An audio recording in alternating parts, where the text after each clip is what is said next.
Estás a punto de escuchar un podcast de Libertad Digital y Es Radio.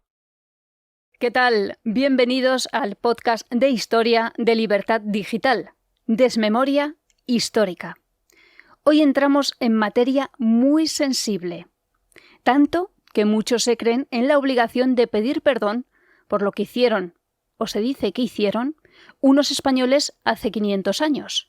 Las conquistas, las expediciones, las gestas que se realizaron en aquel imperio español hoy se traducen en vergüenza, estatuas derribadas o embadurnadas de pintura roja. Y como gesto final, hincar la rodilla en el suelo y agachar la cabeza. Censura y autocensura, woke, los de la conciencia social. Hoy abordamos la conquista de México. Nos situamos antes de arrancar. Reina Carlos I de España y V de Alemania. Estamos en el año 1521, un agosto de hace 500 años en la actual Ciudad de México.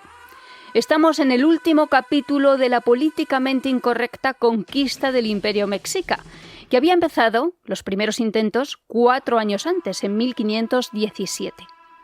Hoy relatamos el final, el sitio y la toma de la ciudad de Tenochtitlán, capital del Imperio Azteca, una isla en el lago de Texcoco, un paraíso maravilloso, rico, fértil, cuentan las crónicas de la época.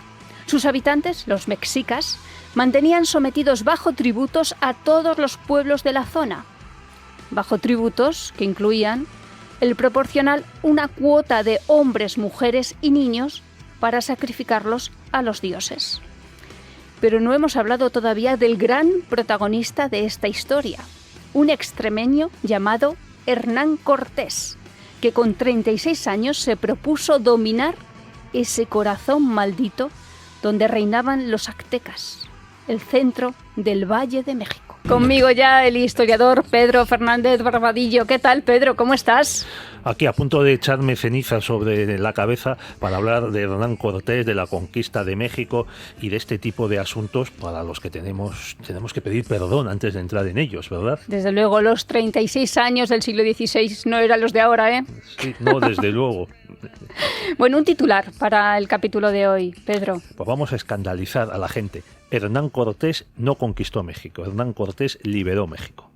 Bien, empezamos desde luego escandalizando mucho a la gente y dando la vuelta a una historia que se ha contado, y por cierto que Hernán Cortés ha sido exhumado innumerables veces. Así es. Bueno, ahora se están destrozando las estatuas de Cristóbal Colón desde Estados Unidos hasta Argentina y desde algunos conquistadores, pero es que Hernán Cortés ya sufrió esta vejación pues desde poco después de la independencia de México. Hubo que esconder sus restos para evitar que fuesen profanados. Quien lo hizo, un mexicano, un historiador mexicano, pues comunicaba a los diplomáticos españoles dónde se encontraban, en una iglesia, detrás de un muro tapiado a toda prisa, para que no se perdiese la memoria, y así se mantuvieron pues durante décadas, porque los enloquecidos independentistas mexicanos querían destruir lo que era Hernán Cortés para pues enlazado con Moctezuma. Claro, como decían algunos historiadores muy inteligentes, José Vasconcelos, por ejemplo, pues claro, eso en parte, ¿por qué lo hacían? Porque ellos así se consideraban herederos de un poder despótico, como el que ellos ejercían sobre los mexicanos en el siglo XIX. Pues todos estos, además fracasados, pues el general López de Santa Anna, Benito Juárez, que tiene que salir huyendo ante los franceses y solo vuelve porque le ayudan los norteamericanos. Si te parece, Pedro, antes de empezar con los detalles de las batallas, que la verdad que son súper interesantes, podemos preguntarnos y responder a por qué un español podía ir allí a conquistar las Indias. ¿Se lo permitía el rey? ¿Tenía que pagar al rey? ¿Había leyes que lo amparaban? Y una vez que llegaba, ¿qué pasaba con esos pueblos? La expansión de España en América se hace con permiso real. Es una mezcla de una empresa mixta. Se hace con permiso real, como te digo, hay que conseguir unas capitulaciones, como las que pactó Colón con los reyes católicos, en las que pues se hace el reparto de lo que se vaya a encontrar. la autoridad con la que ese navegante, ese descubridor, ese conquistador va a ejercer el poder, que es siempre en nombre de la corona, primero de Castilla, luego de España, y digamos cómo se va a repartir lo que se gane.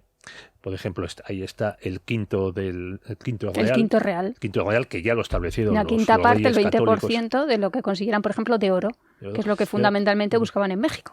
Pero no solo en México, eso también se aplica en España. Es de los primeros años del siglo XVI y se aplica, por ejemplo, en todas las minas que hay en España.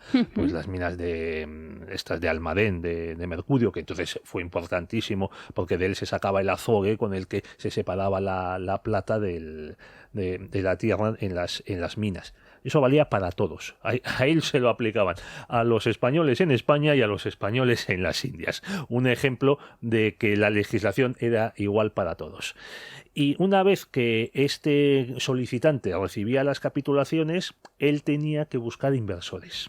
En el caso de Colón, los propios reyes católicos pusieron gran parte del dinero con el que se pagó esa expedición. Lo mismo hizo Carlos I con la expedición de Juan Sebastián, de Fernando Magallanes, aunque claro, sabemos que él murió y luego regresó el Cano.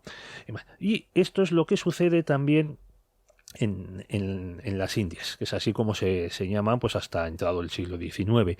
Los españoles pues oían de rumores o de indios o de otros navegantes y entonces se lanzaban a investigar a ver qué pasaba. Entonces obtenían esta capitulación, pues negociada directamente con la corona o negociada a través de los representantes de la corona que ya había, pues el virrey, el gobernador de Cuba, en el caso de Hernán Cortés, y se montaba una expedición. Y entonces, pues el que quería ir en esa expedición, pues o aportaba dinero, o bien aportaba su persona, o aportaba caballos, o aportaba bastimentos, pólvora, armas, etcétera. Y así es como funcionaba. ¿Era un ilegal Hernán Cortés en México? Un poquitín, sí. Cuéntame. Es muy interesante, porque ahí se ve que lo bueno que es estudiar Derecho, aunque no acabes la carrera. Hernán Cortés pasó por Salamanca y aprendió pues eso, latín y algo de Derecho. Él llega a México a la costa de lo que hoy es México, como delegado del gobernador de Cuba. Diego Velázquez. Eso es. Enseguida se da cuenta de que hay detrás, entrando en el interior, detrás de las montañas, en el interior del país, hay un imperio inmenso, un gran botín y también hay la posibilidad de ganar fama. Eso tengámoslo en cuenta. O sea, no solo iban buscando oro, sino que también buscaban fama, que es algo muy propio del Renacimiento, y también buscaban honor y, ¿por qué no?, difundir la palabra de Dios. ¿No? Porque todo estaba junto. O sea, no se puede entender la conducta de los españoles, empezando por Cristóbal Colón, sin estos factores, que unos pesan más que otros, sin el futuro, el dinero, el bienestar, el hacerte millonario, el hacerte fama, un nombre, claro, y en ganar cielo. Claro. En difundir la palabra de Dios. Bueno, pues entonces Cortés se da cuenta de lo que puede haber ahí en el interior de México, y entonces para independizarse del gobernador de Cuba lo que hace es constituir un municipio, que es el Veracruz, y ahí se convierten en pobladores y vecinos del municipio los expedicionarios. Y mira tú qué casualidad, los expedicionarios escogen como alcalde y jefe de la milicia a Hernán Cortés. Con lo que ya pasa a ser independiente de Velázquez. Claro. Que no por ello Diego Velázquez se va a rendir. Sí. De hecho, hay un momento en estas guerras en México en que incluso Hernán Cortés tiene que luchar contra los propios españoles enviados por Diego Velázquez, porque claro, como tú dices, el botín era mucho. Sí, señor, el botín era inmenso, aunque fue mucho más importante las minas de plata que se encontraron pues años más tarde en Zacatecas, por ejemplo. Y también Diego Velázquez pues intuye lo que está pasando y envía varias expediciones. La primera es la de Pánfilo Narváez, a someter a Hernán Cortés.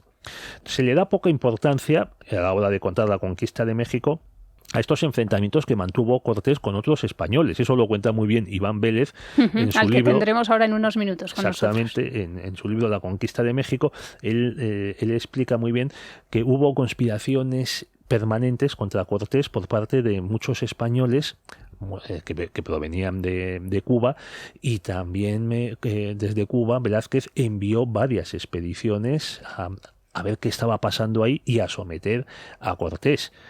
Es que enfrentarse a Diego Velázquez era enfrentarse a la corona. Claro. Y entonces eso podía traer muchas consecuencias. Por ejemplo, a Núñez de Balboa le costó la cabeza. Le decapitaron, literalmente. Sí. Y no olvidemos que Cristóbal Colón volvió cargado de cadenas a España porque durante su gobierno en la Española pues se comportó fatal.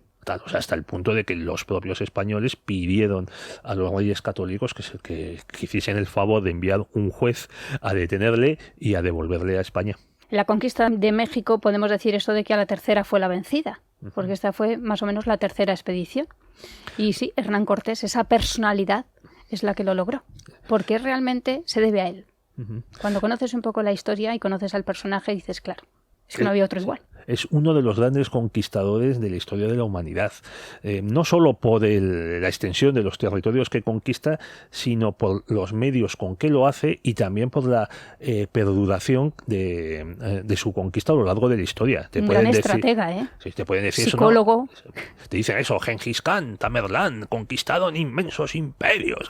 Bueno, pero es que se deshicieron al poco de morir ellos. Incluso Alejandro Magno, con el que se comparaban muchísimos conquistadores, no solo Julio César, sino en el siglo XVI era muy habitual tomar como modelo a Alejandro Magno, esta recuperación de la cultura antigua.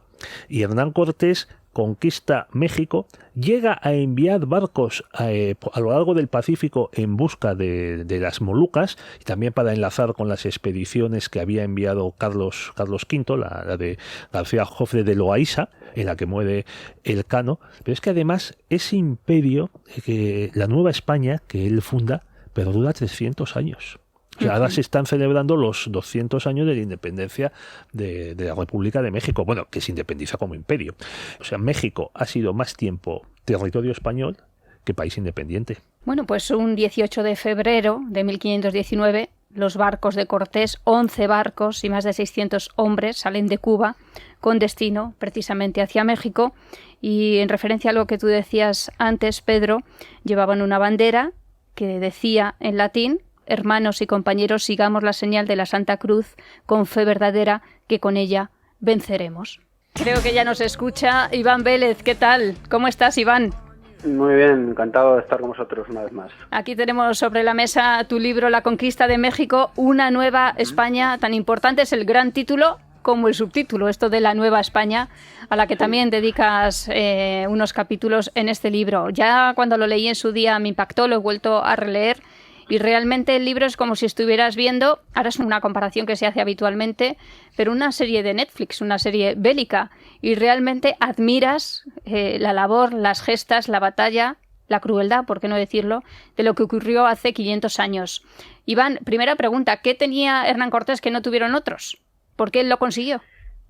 Bueno, pues yo creo que Hernán Cortés tenía muchas cualidades, pero una de ellas quizá era pues tener un olfato muy fino para conocer rápidamente a quien tenía a su alrededor. Es decir, me parece que era, vamos a llamarlo un seductor, pero sobre todo porque era un fino analista y sabía detectar pues un poco las inquietudes, los anhelos de quienes le circundaban. Y yo creo que esa es una de sus grandes virtudes. Un gran manejador de hombres, cosa que demostró en muchos momentos de su vida, tanto para congregarlos a su alrededor como para ser capaz de afrontar revueltas que hubieran acabado con su vida, haciendo el menor daño posible, es decir, con mucha prudencia. En fin, es un gran político, yo creo, y es un gran conocedor de los hombres, diría yo.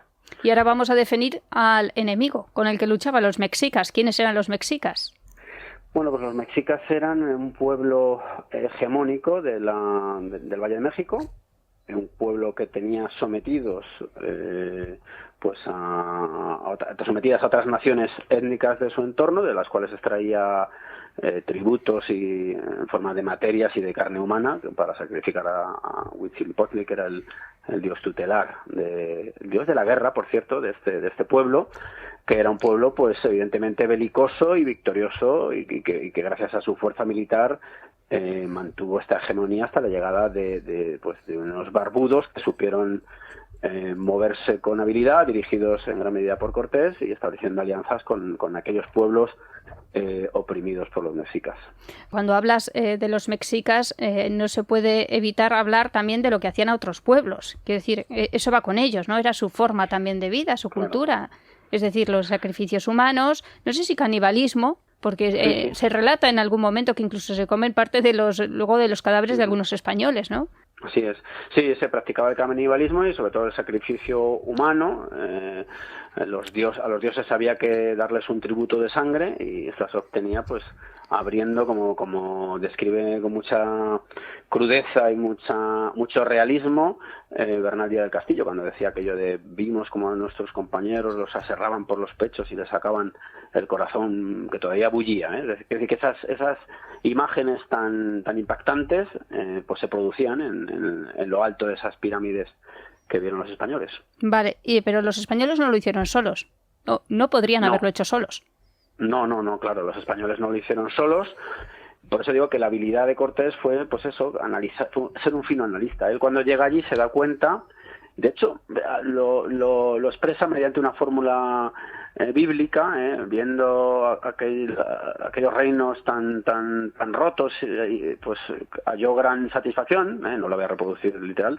Él lo que se dio cuenta es que había una especie de mosaico de sociedades sometidas a los mexicas, y que si él era capaz de establecer alianzas con ellas frente a los mexicas, engrosaría su hueste y podría tener fuerza militar suficiente para enfrentarse en un momento dado a esa potencia que era el pueblo dirigido por Moctezuma II.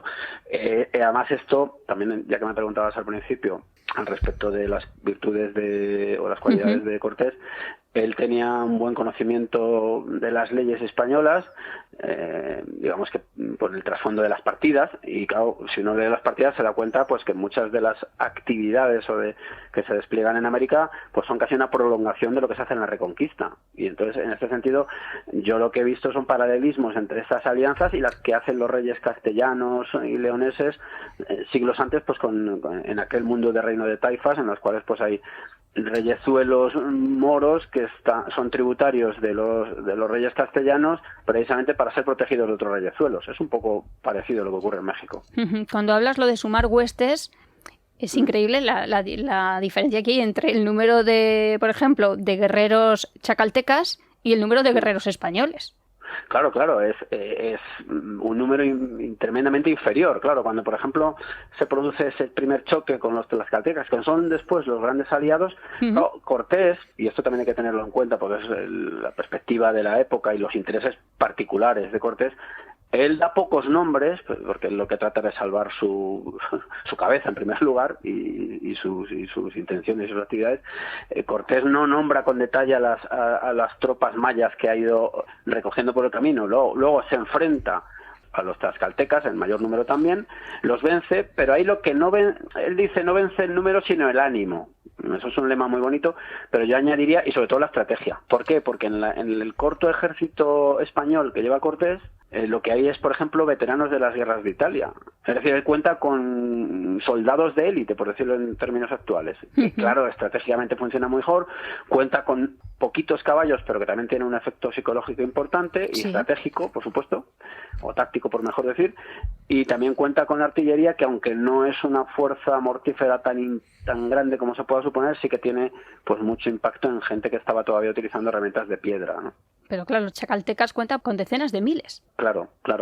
Y claro, por eso digo que lo que él, o sea, la victoria se la da el acometer sobre unos guerreros que tienen unas técnicas militares arcaicas. Él tiene unas técnicas mucho más desarrolladas que le permiten suplir la inferioridad numérica. Iván, te va a preguntar Pedro Fernández de Barbadillo, que lo tengo aquí al lado. Hola Iván, buenas tardes, ¿cómo estás? Pedro, muy bien. En mi pueblo, en Cuenca estoy. Pues haces muy bien ahí, Cuenca. Tan olvidada, tan pequeña y tan bonita. Hay que reivindicar las raíces de uno. Mira, hablando de los sacrificios humanos, me comentaba un amigo historiador americanista que las escenas que muestra la película Apocalíptico son escenas suaves, porque él decía, cuando ya le arrancaban el corazón a uno de los indios sacrificados, no de los españoles, porque la película está ambientada justo antes de la llegada de los españoles. Dice, es que no acababa el espectáculo ahí, con la extirpación del corazón. No, se tiraba el cuerpo por las escaleras de la pirámide y los que estaban ahí agrupados jerárquicamente se lanzaban sobre el cuerpo y le iban arrancando trozos, sobre todo las piernas y los brazos, que luego servían en la familia. Sí. O sea, eso es lo que no muestra Mel Gibson. Bueno, sí, yo he visto la película Apocalipto, creo que es una película muy recomendable. Por lo menos rompe la idea de la Arcadia está feliz, pues que se maneja, ¿no?, por parte del mundo indigenista o negro legendario. De hecho, en la toma de posesión del presidente peruano, pues se ha trazado también un cuentecillo ahí de la unidad bajo la que vivían los peruanos, claro, etc. Es una cosa delirante, ¿no? Entonces, lo que hace Mel Gibson está muy bien.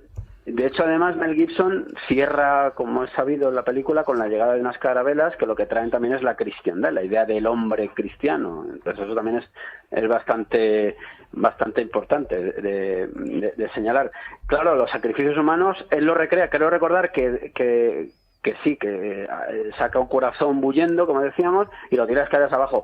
Yo en el libro lo que hago es describir un poquito en los primeros compases cómo efectivamente hay una redistribución de las partes del cuerpo, y tú como bien indicas, de manera jerárquica. Es decir, la pierna y la derecha o la izquierda le corresponde a tal o cual señor.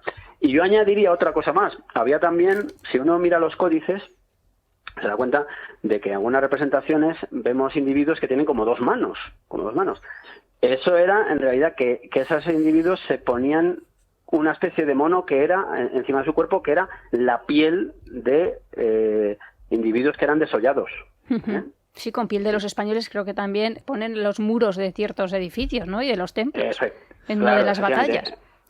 Sí. Lo que descubren los españoles en la Ciudad de México, en Tenochtitlan, son una especie de estructuras donde se insertaban los cráneos, eran los zompantlis, de los cráneos de los sacrificados. Lo interesante es que en el año 2016, se descubrió parte de ese zompantli todavía, y por parte de arqueólogos. Es decir, que eso avala la realidad de lo que decían aquellos españoles en sus crónicas. Sí, Iván, desde el siglo XIX, pero sobre todo desde el siglo XX, se ha negado la existencia de estos sacrificios humanos, sobre todo en cantidades industriales, que era lo que hacían los aztecas. No es que sacrificasen a una o dos personas al año, porque también hubo sacrificios humanos en Europa, los celtas, incluso los romanos al principio de su existencia como ciudad libre, también practicaban sacrificios humanos. Ciertamente, insistimos, 1, 2, 3 personas. Y para ocasiones excepcionales. Lo que convierte al imperio azteca en un imperio, en mi opinión, satánico, es que esto se hacía por miles y miles de personas anualmente.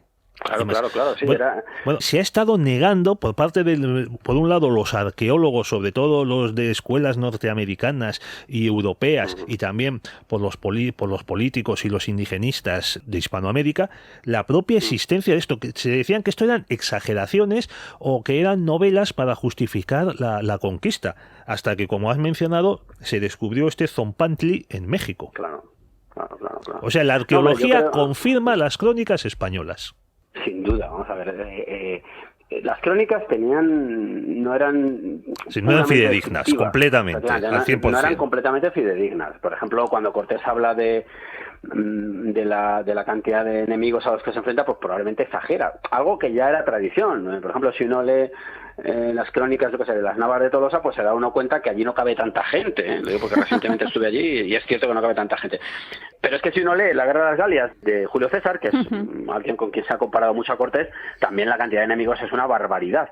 Pero vamos, dicho esto, lo cierto es que el mundo sangriento al cual se enfrentan los españoles existe, y la arqueología, como tú bien dices, lo que está haciendo es avalar esas visiones. Es decir, que cuando se habla de Zompantli Mayor, estoy hablando de memoria, no sé si dicen 116.000 cráneos, no me acuerdo.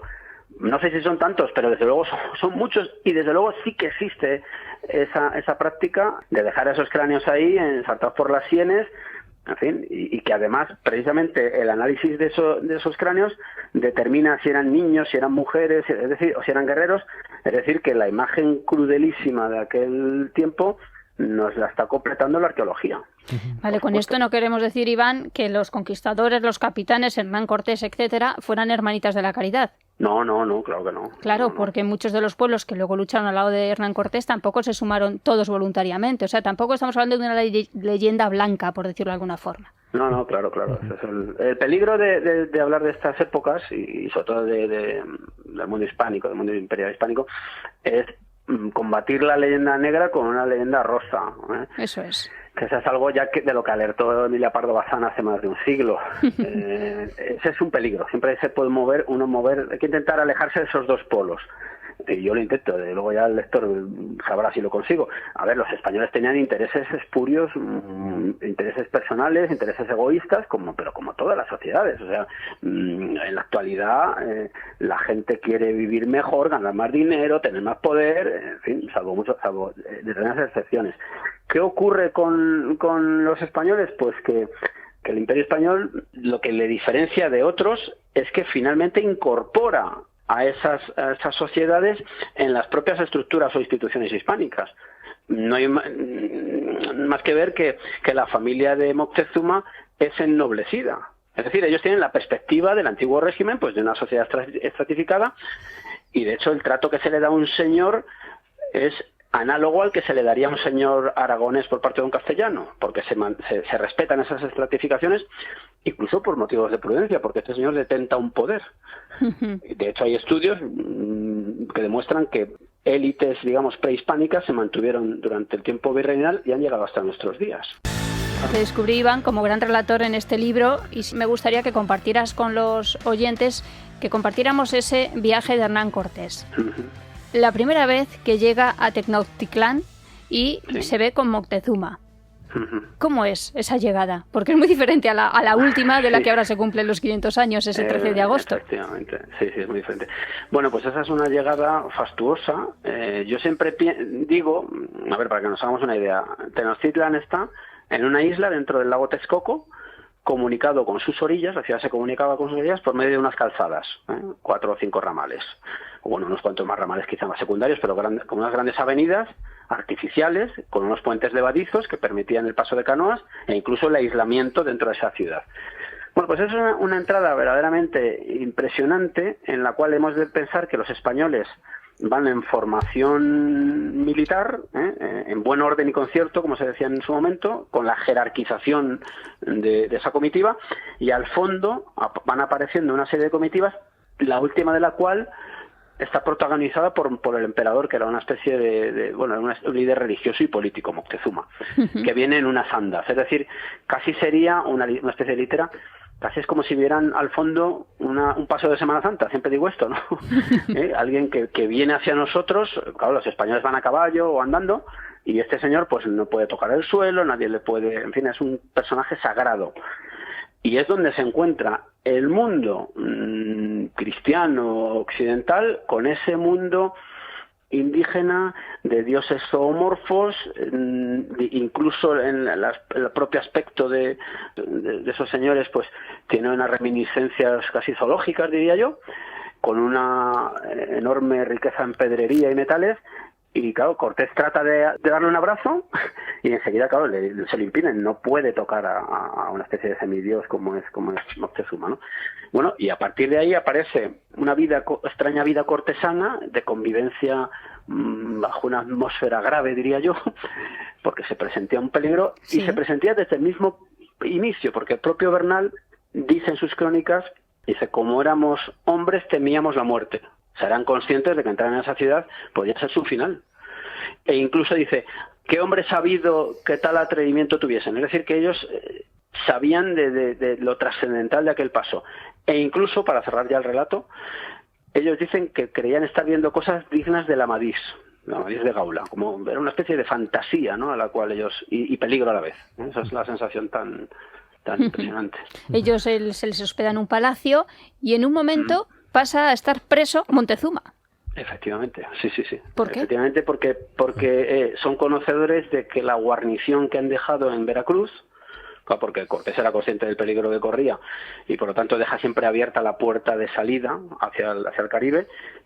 Ahí han sido atacados y entonces Cortés lo que se da cuenta es que puede quedar con esa puerta colapsada, ese puerto, esa puerta a puerto, y también pues quedar atrapado en una ciudad que como dice Bernal, es que Bernal es muy socorrito para estas cosas, ¿no? Era una especie de red o garlito, es decir, una trampa. Entonces, ¿qué dicen? Pues capturemos en un gesto muy audaz, evidentemente, a Moctezuma y que sea una especie de escudo humano. Hay que decir que el recelo de Cortés es inmediato, porque en cuanto esa noche se alojan en el palacio al cual les da acceso Moctezuma, colocan un cañón en la puerta. Es decir, no están seguros de que aquello sea una especie de resort. Y entonces cogen preso a Montezuma, Hernán Cortés se tiene que ir de la capital del Imperio Azteca y en ese momento viene el gran desastre, ¿no? Claro.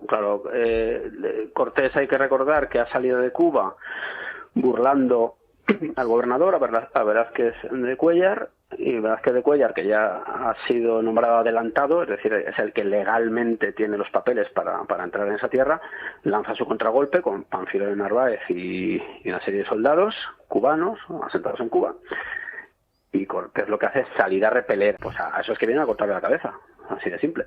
Claro. Él gana esa batalla, gana con mucha astucia, pues por ejemplo colocándose muchas joyas sobre la ropa para hacer ver a los que vienen con Pánfilo de Narváez que allí se ha hecho fortuna, y eso pues claro que causa mucho desánimo en esas filas.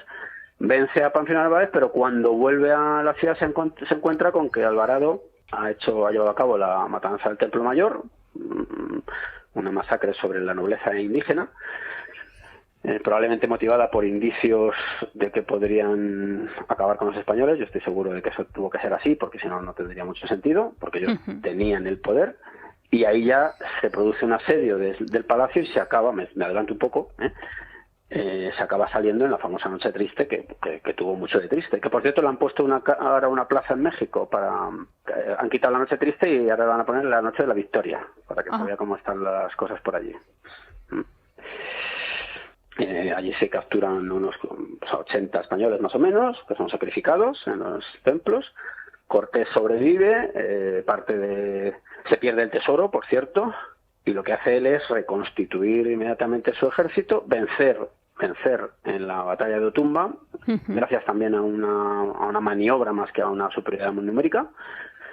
Se restablece en la ciudad aliada de Tlaxcala, es decir, que la alianza se mantiene, lo cual da cuenta de hasta qué punto las condiciones o las opciones que le daban los españoles a los tlaxcaltecas eran mejores que la que habían padecido bajo los mexicas. Y ahí aparece una imagen fascinante, que es que que Cortés se da cuenta que tiene que hacer una guerra anfibia, es decir, por la laguna del lago Texcoco y por las calzadas, y entonces elabora por piezas 13 bergantines, y durante 100 kilómetros los indios llevan a sus espaldas, transportan las piezas, las ensamblan en la orilla del lago, como si fuera un mueble de Ikea, digamos, y los echan a flotan esos bergantines, lo cual pues dice mucho del nivel tecnológico de aquellos señores, de cómo son capaces de construir un barco con muy pocos recursos, y ya se produce el asedio final, que es pues por las calzadas, con la infantería y la caballería, porque Cortés ha incorporado a la gente que viene con Pánfilo de Narváez, tiene más fuerza española, no tiene pólvora, por cierto, y entonces pues se va barriendo a las canoas con los bergantines y avanzando por las calzadas.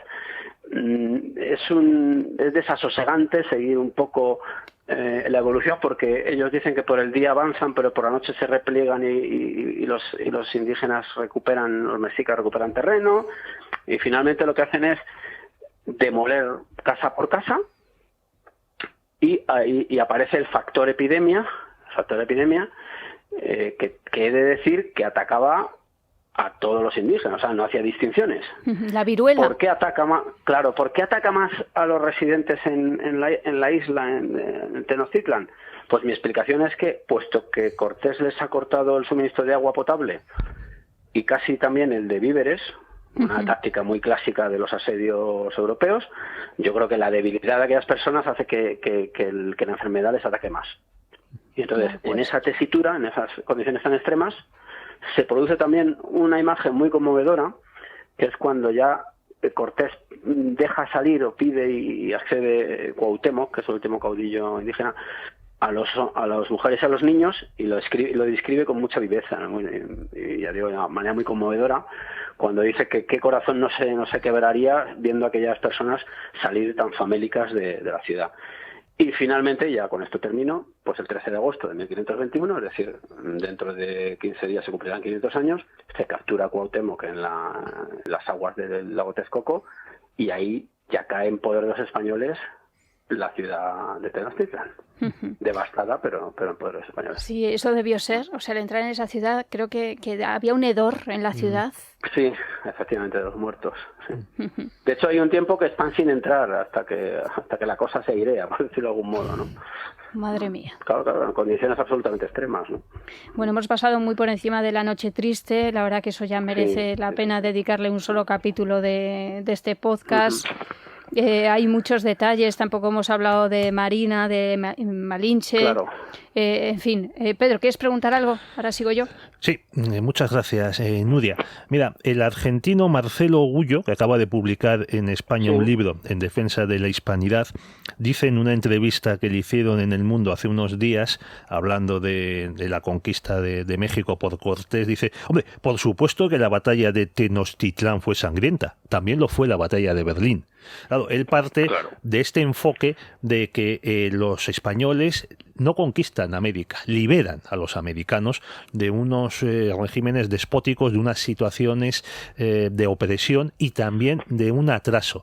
Hemos mencionado las batallas de Otumba y también el sitio de Tenochtitlán. Es que ahí se ve lo atrasados que estaban los nativos americanos respecto a lo que venía de Europa, porque lo que hacen los españoles en Otumba es lo que ya se vivió, fíjate, con los macedonios cuando luchaban contra sus enemigos, que ellos desarrollan la falange macedónica, que luego Alejandro Magno pues se extiende y le permite conquistar pues Asia Menor y llegar hasta la India. Claro, los aztecas y bueno y también los tlaxcaltecas y los zempoalas combatían así, en una masa descomunal que se lanzaba sobre el enemigo, y donde no había espacio para maniobrar. Y también, y esa era su gran equivocación, con sus jefes muy destacados, con plumajes, con joyas, tal. Y en el momento en el que caía el jefe, digamos que el ejército, o la masa más bien, se desbandaba. Que esto es lo que ve Cortés en Otumba, y lo que le dice cargar los pocos caballos que han sobrevivido contra el palenque en el que se encontraba el jefe de esta masa. Y luego el sitio de Tenochtitlán también es asombroso porque, claro, en América no estaban acostumbrados a estas operaciones militares que duraban meses. Por ejemplo, sí, paciencia tenían, desde luego. Eso es. O sea, era una batalla, bueno, como las batallas napoleónicas, una sola batalla en la que puede haber docenas de miles de muertos, pero que decide el destino de un país. Bueno, el sitio de Tenochtitlán es que dura desde el 30 de mayo de 1521 al 13 de agosto. Por cierto, que era el cumpleaños de mi padre, que nació en México, y él lo decía, yo nací el día en que Cortés entra en México.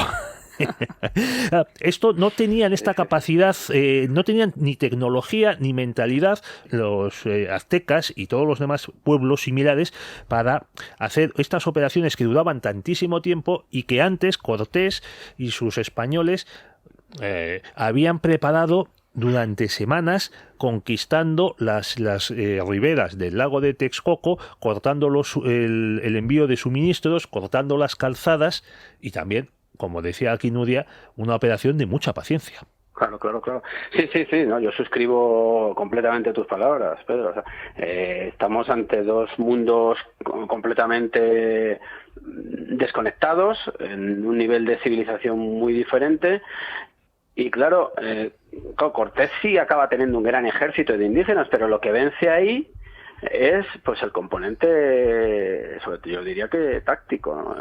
La forma de descabezar al rival atacando, pues digamos, la cúspide de su pirámide, de su estructura, pues es mucho más, facilita mucho más las cosas que que si se hubieran enfrentado a un ejército distribuido en compañías, que era más o menos la fórmula que utilizaban los españoles. De hecho, los 550 soldados iniciales que parten de Cuba salen las cuentas en cuanto a su división en compañías.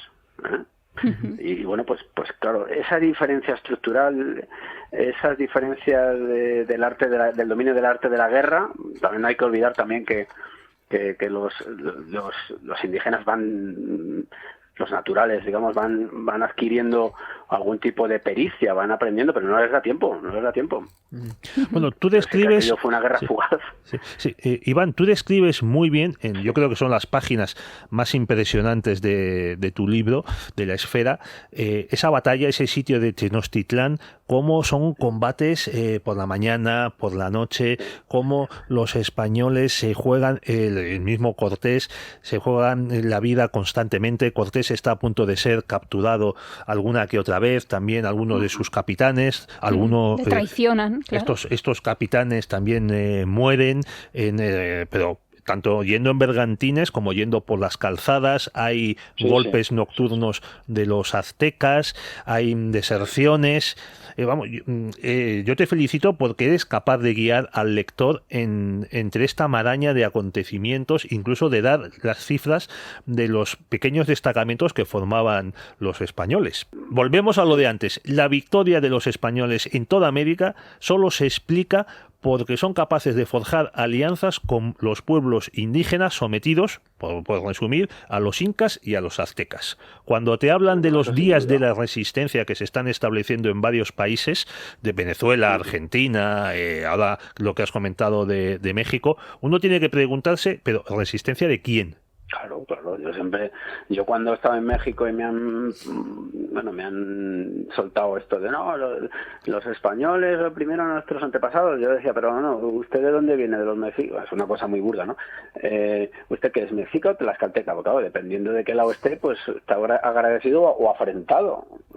Y es que lo más curioso del asunto es que cuando ya se toma Tenochtitlan y cae el poder mexica en manos de los españoles, los mexicas se incorporan en otras guerras, porque claro, aquí también hay una confusión enorme. En México, cuando decimos la conquista de México, refiriéndonos a México Tenochtitlan, al poder de la Triple Alianza en el Valle de México, pero claro, eso no coincide con las fronteras actuales de la nación política mexicana, y mucho menos las del 19, cuando tenía casi medio Estados Unidos actual. Entonces, lo que hay que decirle a esa gente, bueno, y que todos los chichimecas están también enfrentados con usted, porque los mexicas sí que se enfrentaron a los chichimecas en las expansiones posteriores a la conquista de México. O sea, que es una visión completamente sesgada y completamente distorsionada. Allí había un mosaico de sociedades, algunas de ellas sin conocimiento mutuo y sin ningún tipo de relación, y ese es el mundo en el que rompen los españoles. Nada que ver con esa especie de Edén que nos quieren describir, pues unas visiones beatíficas que el que quiera que se las trague, y desde luego no, claro. Ya casi para acabar, Iván, pero es verdad que en los detalles está la historia. En tu libro los das, por ejemplo, el miedo que tenían los nativos a los caballos, por ejemplo, ¿no? Sí. Y cómo se utilizaron los caballos por Hernán Cortés. Sí, hay una anécdota muy, muy interesante al principio. Pues lo que hace Cortés, que es un hombre muy hábil, muy astuto, coloca una yegua en celo y al lado un caballo. Entonces el caballo, claro, pues empieza a relinchar, a pifiar, y él hace como que apacigua al animal, claro, pues transmitiendo una idea de que él domina, y como en realidad sí era, claro, aquellos animales desconocidos para aquellos hombres, que lo más parecido que habían visto pues eran una especie de venados, ¿no? Más o menos. Bueno, pues ese es un elemento también efectista que utiliza Cortés. Por ejemplo, también les colocan cascabeles en los arreos para que suene más. En fin, hay unos efectos psicológicos que domina bastante bien Cortés, pues porque es un factor más en la guerra. La guerra es algo muy complejo, aunque estamos en estos tiempos, pues eso, de una especie de pacifismo bobalicón, porque en realidad no hay tal. La realidad es que hay conflictos constantes, aunque no quieran salir en algunos medios de comunicación. Bueno, en la guerra pues operan muchísimos factores: el psicológico, la crueldad, la venganza. Bueno, ya sabemos lo que es, ¿no? Es muy importante. Ahí pues supo mantenerse. Es muy importante también, Iván, el papel de los traductores. También. Y a Intramarina, ¿no? Por ejemplo. Eso es fundamental. Y yo diría que más que traductores, intérpretes, ¿no? Porque interpretan, ¿no? Pues eso es muy interesante porque en Cozumel él rescata a Jerónimo de Aguilar, que es un español que llevaba allí en tiempo de... esclavizado, por cierto, por los indígenas, también hay que decirlo. Y claro, ese hombre, que es de Écija, si mal no recuerdo, sabe hablar español y sabe maya. Entonces, claro, en los primeros contactos con los mayas, pues él puede hablar con esos indígenas y traducirlo al español.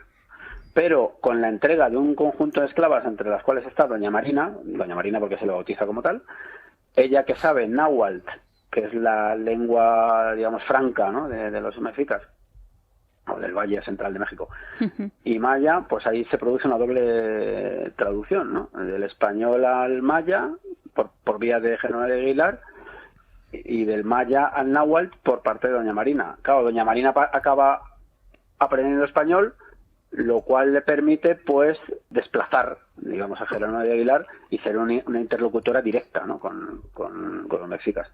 Aparte, bueno, de sus amoríos con Cortés y otras cuestiones. Pero vamos, eso es una herramienta absolutamente fundamental porque los intérpretes que ellos llevan al principio, Julianillo y Melchorejo, pues huyen y se hubieran quedado, pues, con unas dificultades de comunicación importantes.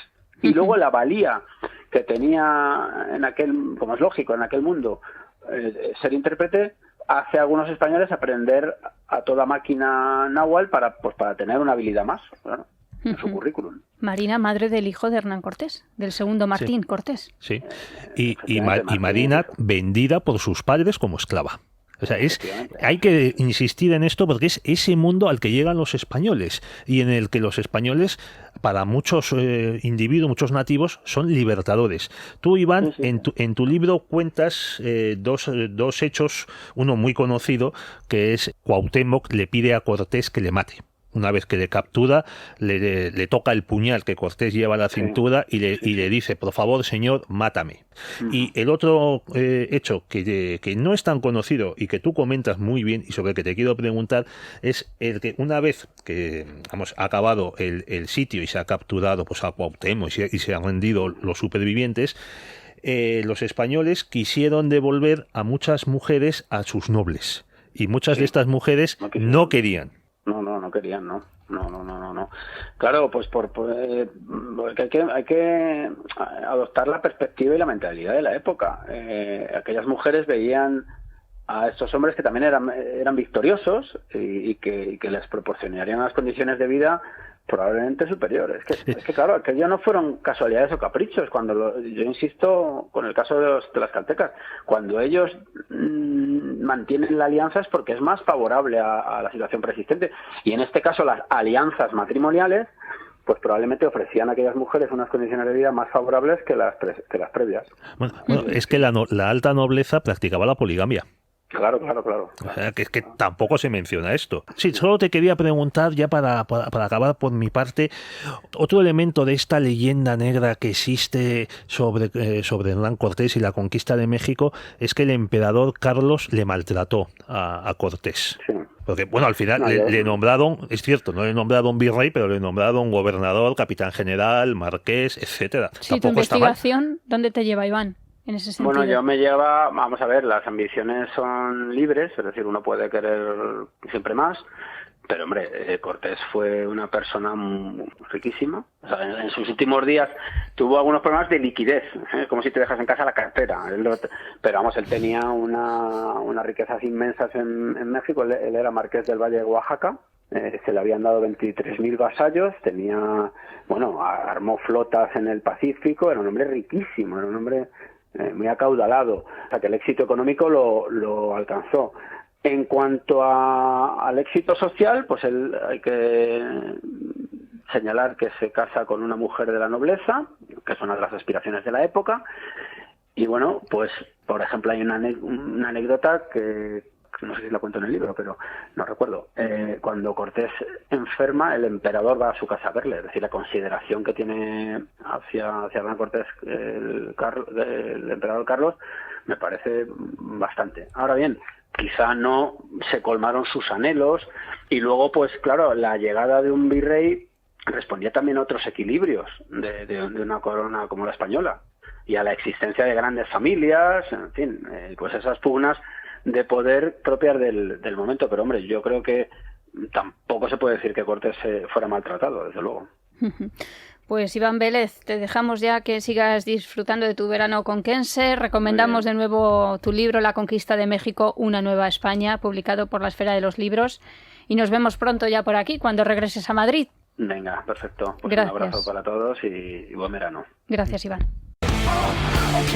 Cuando se produce la batalla final, podemos decir, de la conquista de México, del actual México, de la Ciudad de México, Montezuma ya ha muerto y durante mucho tiempo se dijo que lo habían matado los españoles y en realidad creo que la historia es otra, ¿no, Pedro?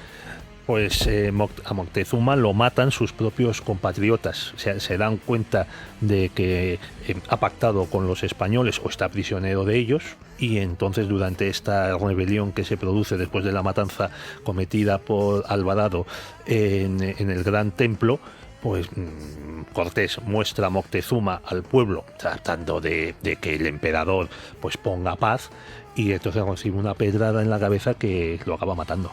Pero bueno, esto es algo pues muy habitual. Si es que la conquista de México la hemos visto en cantidad de películas pues del oeste, de los ingleses que llegan a África, que llegan a la India, de los japoneses que llegan a China. Son choques de civilizaciones. Lo que pasa es que en México está todo, y la verdad todo acaba bastante mejor de lo que acaba en muchos otros episodios de la historia, de los que pues bueno, no se han hecho las películas que de verdad merecerían.